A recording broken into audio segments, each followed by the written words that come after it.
Logically, if something isn't the original source but still brings something new into existence, especially from nothing, then it must be eternal, unchanging, and exist by necessity. If everything is temporary, if everything has an end, like atoms, I would naturally say that they are dependent substances. Their source is not themselves, so there must be a being that controls all atoms, all substances, all dependent substances. And he must never change. He must be eternal so that everything can come into existence and be dependent on him for control. This is called Wajib Al-Wujud. In other words, the existence of God. If you don't accept a being whose existence is necessary and beyond matter, then that's a contradiction, because everything is dependent and changeable. Then we come to this conclusion. Something that doesn't exist can't bring itself into existence, because it's already non-existent. Since it's already limited, it cannot be the source. And naturally, these must be moving under the control of someone. If everything is limited, there must be an absolute being who controls all of them. If you say otherwise, you'd be talking about nothingness, and that'd be a contradiction. We said the type of existence is possible. It means that it's possible for it to exist or not to exist. Since matter itself is already limited, God can decide to create it or not create it. Think of a book page.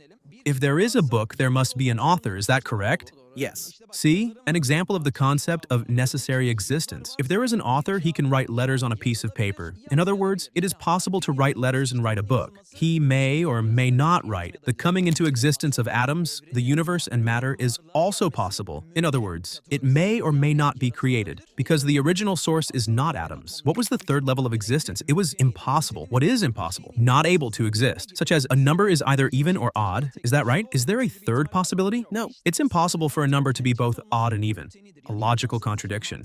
Similarly, God's existence is eternal and God's non-existence is impossible, because first there must be a Wajib Al-Wujud, so that we can talk about the realm of existence. There must be someone who has the will to choose to bring something into existence.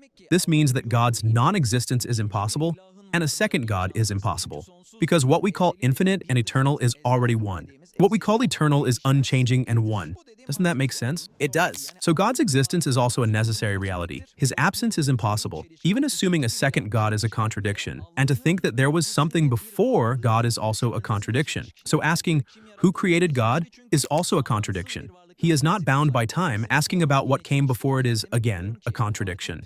So what I'm saying is that when I look at the logic of the universe, I see these three options: necessary, possible, and impossible. Since matter is possible, it has no source. Naturally, it must be Wajib al-Wujud in order to have knowledge, will, power, and life. Someone with these four fundamental characteristics can create and control the universe. Then, with this logic, wouldn't it be better if you came back to Islam? I don't think so. Because I'll be honest, I think human beings have a psychological need to believe in a God. And for this, if they need to, they might move mountains or end up in a place where there is no logic. This is something that exists in the human brain.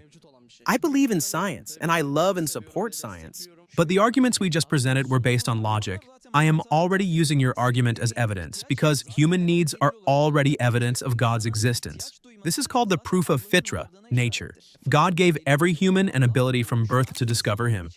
The proof of nature, for example, Professor Justin L. Barrett conducted an experiment related to this.